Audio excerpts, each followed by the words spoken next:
ये है कि he have done this in the past, और उसके बाद वो आप ये देखिए कि वो अभी IPL में डेक्कन चार्जर्स की नुमाइंदगी कर रहे हैं, and this is the start of something, you know. तो अभी इसमें loads of things to come on. और दुख की बात यह है कि चाहे वो पाकिस्तानी क्रिकेटर हो, इंडियन क्रिकेटर हो, it's as far as cricket is concern, it's bad for all the world कि जहाँ पे ये स्पॉट फिक्सिंग है, people watch very honestly. I was very shocked when I have read that Indian TV news that some Indian players have been found guilty due to the sport fixing scandal. You know, for the crowd, I think it's so shame that whenever they watch cricket, they're gonna be talking about sport fixing.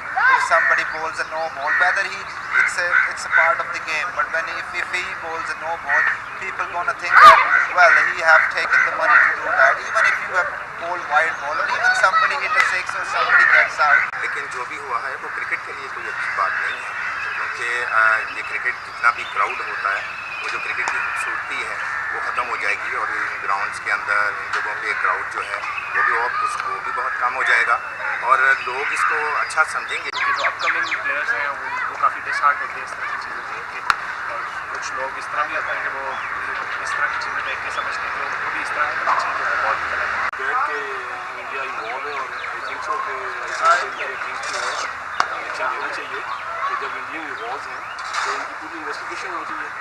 That's not good कि ये लोग जो चाहें वो करें, तो इनके against कुछ काम ना हो और इनके अगेंस्ट कोई रूल्स एंड रेगुलेशन ना हो। और जब पाकिस्तान, हालांकि ऐसा कोई मसला भी नहीं है, पाकिस्तान के अगेंस्ट कार्रवाई कर दी गई, तो आई होप कि ICC को इसके ऊपर एक्शन